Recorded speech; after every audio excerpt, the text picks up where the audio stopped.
श्री गुरुभ्यो नमः। आज आम यही वीडियो माध्यम दशम श्रेणी संस्कृत पुस्तकर गद्य विभागर युधिष्ठिर यक्ष संवाद को पढ़ा। यही युधिष्ठिर यक्ष संवाद कविताटी वेदव्यास विरचित महाभारत ग्रंथर वन पर्वर आसीअछि।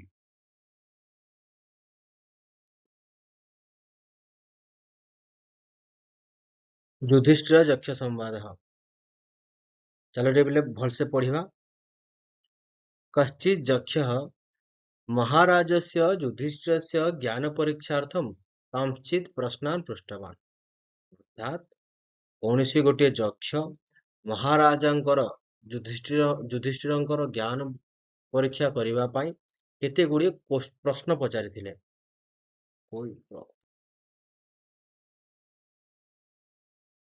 एबे हमें यही पैराग्राफ रे थिबा संधि कार्य गुड़ी को देखिबा।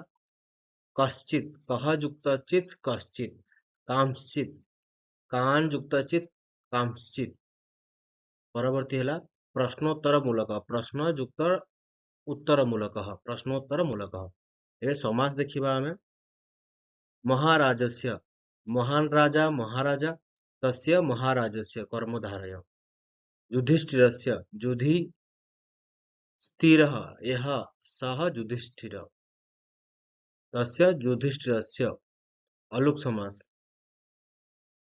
परीक्षार्थम परीक्षा इदम परीक्षार्थम नित्य समास प्रकृति प्रत्यय देखिबारे बिले पृष्ठवान प्रज युक्त तवतु प्रत्यय रे पृष्ठवान प्रदत्तवान प्र उपसर्ग पूर्वक दा धातु तवतु प्रत्यय प्रदत्तवान संवाद सम उपसर्ग पूर्वक बद धातु घय प्रत्यय संवाद शब्द निष्पन्न होइछि। प्रथमे महाराज युधिष्ठिर को यक्ष प्रश्न पचारिछन्ति। यक्ष उवाच किंचित् प्रवसतो मित्रं किंचित् मित्रं गृहे सतः आतुरस्य च किं मित्रं किंचित् मित्रं मरिष्यतः। एही श्लोकर अन्वय होछि रे पिले। प्रवसतः किंचित् मित्रं गृहे सतः किंचित् मित्रं आतुरस्य च किं मित्रं मरिष्यतः किंचित् मित्रं। यार अर्थ होछि श्लोकर बकरूपी यक्ष तुषार्थ धर्मराज युधिष्ठिर को प्रश्न कले एही संसार रे प्रवासी लोकर प्रकृत मित्र किए, गृहस्थ जनर प्रकृत मित्र किए, रोगरे पड़िथिबा लोकर प्रकृत मित्र किए, मरणापन्न लोकर प्रकृत मित्र किए बोली यक्ष युधिष्ठिर महाराज को प्रश्न पचारिले।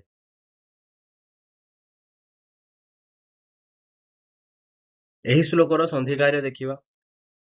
प्रवसतो मित्रम प्रवसतः युक्त मित्रम प्रवसतो मित्रम किंचित् मित्रम किंचित् युक्त मित्रम किंचित् मित्रम प्रकृति प्रत्यय देखिबा। प्रवसतः प्र उपसर्ग पूर्वक बस धातु शत्रु प्रत्यय प्रवसत शब्द निष्पन्न होइछि। सतः अस धातु शत्रु प्रत्यय सतः मरिष्यतः मृ धातु शत्रु प्रत्यय मरिष्यतः पद निष्पन्न होइछि। यक्षर प्रश्न परे युधिष्ठिर महाराज उत्तर देले विद्या प्रवसतो मित्रं भार्या मित्रं गृहे सतः आतुरस्याभिसंमित्रं दानमित्रं मरिष्यतः। यार अन्वय होउछि प्रवसतः विद्या मित्रं गृहे सतः भार्या मित्रं आतुरस्य भिषक मित्रं मरिष्यतः दान मित्रं। यार ओडिया अर्थ रे बिले प्रवासत विद्या मित्रम नाम प्रवास समय रे विद्या होउछि मित्र गृहे सतः भार्या मित्रम नामे गृहस्थ लोकर मित्र होउछि निज भार्या आतुरस्य भिषक मित्रम अर्थात रोगरे पीड़ित होइथिबा लोकर मित्र होउछि वैद्य मरिष्यतः दान मित्रम नाम मरणापन्न व्यक्तिर मित्र होउछि दान। यह पचारिथिबा प्रश्नर उत्तर देले युधिष्ठिर महाराजा। यही श्लोकर संधि कार्य प्रवसतो मित्रम प्रवसतः युक्त मित्रम प्रवसतो मित्रम विसंग मित्रम भिषक युक्त मित्रम विसंग मित्रम प्रकृति प्रत्यय देखिए बिले दानम दा युक्त ल्यूट दानम प्रवसतः प्र उपसर्ग पूर्व बस धातु शत्रु प्रत्यय प्रवसतः बनिଛି କିଏ କାହାର ପ୍ରକୃତ ମିତ୍ର ପ୍ରଶ୍ନର ଉତ୍ତର ପାଇସାରିବା ପରେ ଯକ୍ଷ ପୁଣି ଥରେ ଯୁଧିଷ୍ଠିର ମହାରାଜାଙ୍କୁ ପ୍ରଶ୍ନ ପଚାରିଛନ୍ତି ମୃଦଃ କଥଂ ସ୍ୟାତ୍ ପୁରୁଷଃ କଥଂ ରାଷ୍ଟ୍ରଂ ମୃତଂ ଭବେତ୍ ଶ୍ରାଦ୍ଧଂ ମୃତଂ କଥଂ ବା ସ୍ୟାତ୍ କଥଂ ଯଜ୍ଞୋ ମୃତୋ ଭବେତ୍ ଏହି ଶ୍ଲୋକର ଅନ୍ୱୟ ହେଉଛି ରେ ପିଲେ କଥଂ ପୁରୁଷଃ ମୃତଃ ସ୍ୟାତ୍ କଥଂ ରାଷ୍ଟ୍ର ମୃତଂ ଭବେତ୍ କଥଂ ବା ଶ୍ରାଦ୍ଧଂ ମୃତଂ ସ୍ୟାତ୍ କଥଂ ଯଜ୍ଞଃ ମୃତଃ ଭବେତ୍ ଏହାର ଶାବ୍ଦିକ ଅର୍ଥ ହେଉଛି ରେ ପିଲେ ଯେତେବେଳେ ବକ ରୂପୀ ଯକ୍ଷ ପଚାରିଛନ୍ତି ପୁଣି ଥରେ ପଚାରିଛନ୍ତି ମହାରାଜ ଯୁଧିଷ୍ଠିରଙ୍କୁ କିଭଳି ପୁରୁଷ ମଲା ଭଳି ଜୀବନ ଯାପନ କରନ୍ତି କିପରି ରାଷ୍ଟ୍ର ମଲା ଭଳି ପଡ଼ିଥାଏ କିପରି ଶ୍ରାଦ୍ଧ ନିରର୍ଥକ ଅଟେ କିପରି ଯଜ୍ଞ ମୃତ ଅଟେ ଏହି ଶ୍ଲୋକର ସନ୍ଧି ଦେଖିବାରେ ପିଲେ ମୃତୋ ଭବେତ୍ ମୃତଃ ଯୁଗ ଅଭବେତ୍ ପ୍ରକୃତି ପ୍ରତ୍ୟୟ ଗୋଟେ ଦେଖିବାରେ ପିଲେ ମୃତଃ ମୃ ଯୁକ୍ତ ତ ମୃତଃ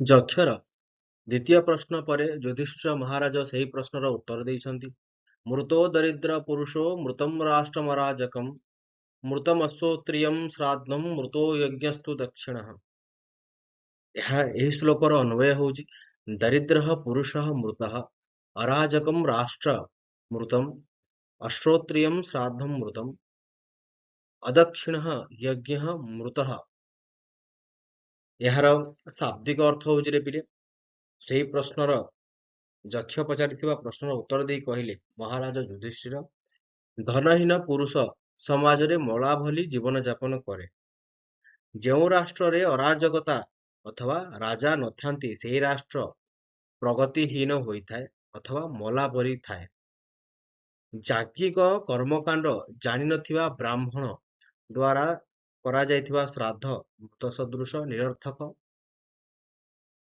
ଦକ୍ଷିଣାବିହୀନ ଯଜ୍ଞରେ ବିଲେ ନିରର୍ଥକ ଅଟେ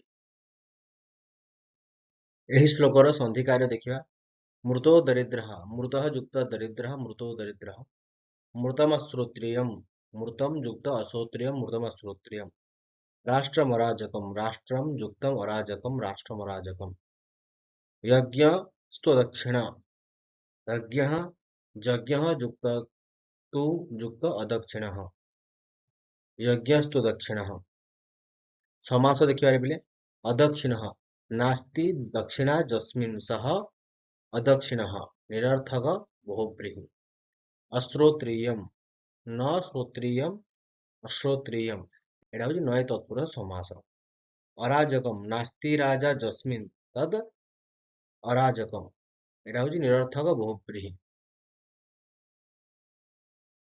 प्रश्नर उत्तर दे सारा पर युधिष्ठिर महाराजा पुणी यक्ष तृतीय प्रश्न पचारिचंती तपः किं लक्षणं प्रोक्तं कोदमश्च प्रकृतितः क्षमाश्च का परा प्रोक्ता का च ह्री प्रकृतिता ଏହି ଶ୍ଲୋକର ଅନ୍ୱୟ ଦେଖିବା ତପଃ କିମ୍ ଲକ୍ଷଣଂ ପ୍ରୋକ୍ତମ୍ କଃ ଚ ଦମଃ ପ୍ରକୀର୍ତ୍ତିତଃ କା ଚ ପରା କ୍ଷମା ପ୍ରୋକ୍ତା କା ଚ ହି ପ୍ରକୀର୍ତ୍ତିତାଃ ଏହି ଶ୍ଲୋକର ଅର୍ଥ ଦେଖିବାରେ ପିଲେ ଯକ୍ଷ ପୁଣି ପ୍ରଶ୍ନ କଲେ ତପସ୍ୟାର ଲକ୍ଷଣ କ'ଣ କାହାକୁ ସଂଯମ କୁହାଯାଏ କ୍ଷମା କାହାକୁ କୁହାଯାଏ ଲଜ୍ଜାର ଲକ୍ଷଣ କ'ଣ ଏହି ଚାରିଟା ପୁଣି ପଚାରିଛନ୍ତି प्रश्न माध्यम श्लोकर सन्धि कार्य देखा प्रोक्तम प्रयुक्त उक्तम प्रोक्तम दमश्च दमः युक्त च दमश्च प्रोक्ता प्रयुक्त उक्ता प्रोक्ता प्रकृति प्रत्यय देखिबारे बिले लक्षणम लक्ष युक्त ल्यूट लक्षणम ल्यूट होची प्रत्ययटा प्रोक्तम प्र उपसर्ग पूर्व वच धातु क प्रत्यय प्रोक्तम प्रोक्ता प्र उपसर्ग पूर्वक वच धातु युक्त प्रोक्त भवति प्रोक्त हेब तापर आ लगी टा प्रत्यय आ ही जाय प्रोक्त ଯକ୍ଷର ପ୍ରଶ୍ନ ପଚାରି ସାରିବା ପରେ ମହାରାଜା ଯୁଧିଷ୍ଠିର ଉତ୍ତର ଦେଇ କହୁଛନ୍ତି ତପସ୍ୱଧର୍ମବର୍ତ୍ତିତ୍ୱଂ ମନସୋଦମନଂ ଦମଃ କ୍ଷମାଦ୍ବନ୍ଦ ସହିଷ୍ଣୁତ୍ୱଂ ରୀରକାର୍ୟ ନିବର୍ତ୍ତନମ୍। ଏହି ଶ୍ଲୋକର अन्वय ଦେଖିବାରେ ବିଲେ ସ୍ୱଧର୍ମ ବର୍ତ୍ତିତ୍ୱଂ ତପଃ ମନସଃ ଦମନଂ ଦମଃ ଦ୍ୱନ୍ଦ୍ୱ ସହିଷ୍ଣୁତ୍ୱଂ କ୍ଷମା ଅକାର୍ୟେ ନିବର୍ତ୍ତନମ୍ ह्रीः इति। ଯୁଧିଷ୍ଠିର ଉତ୍ତରରେ କହିଲେ ନିଜ ଧର୍ମରେ ଦୃଢତା ରକ୍ଷା କରିବା ହିଁ ତପସ୍ୟା। ନିଜ କର୍ମକୁ ହିଁ ଧର୍ମ ମାନି କରିବା ସେଇଟା ହଉଛି କଣ ବୋଲେ ତପସ୍ୟା। ମନକୁ ଦମନ କରିବା ମନକୁ କଣ୍ଟ୍ରୋଲ କରିବା ହିଁ ସଂୟମ କୁହାଯାଏ। ମାନସିକ ଦ୍ୱନ୍ଦ୍ୱକୁ ସହିଯିବା ମାନସିକ ଯୋଉ ଆମ ଦ୍ୱନ୍ଦ୍ୱ ହେଇଥାଏ ତାକୁ ସହିଯିବା ହିଁ କଣ ବୋଲେ ନା କ୍ଷମା କୁହାଯାଏ। ଅକାର୍ୟରୁ ନିବୃତ ରହିବା ହିଁ ଲଜ୍ଜା। ଯୋଉଟା ଖରାପ କାମ ସେହି କାମରୁ ଆମେ ନିବୃତ ରହିବା ହିଁ କଣ ବୋଲେ ଲଜ୍ଜା କୁହାଯାଏ। ଏହି ଶ୍ଲୋକର ସନ୍ଧି କାର୍ଯ୍ୟ मनसो दमनम मनसः युक्त दमनम मनसो दमनम ह्रीर कार्यम ह्रीहि कार्य ह्रीर कार्य समास देखिबारे पिले स्वधर्म स्वस्य धर्मः स्वधर्म षष्ठी तत्पुरुष अकार्य न कार्य अकार्य नय तत्पुरुष समास अकार्य निवर्तनम अकार्यात् निवर्तनम अकार्य निवर्तनम पंचमी तत्पुरुष समास। कृति प्रत्यय देखिबारे बिले गोटे दमनम दम युक्त ल्यूट दमनम। धन्यवादाः।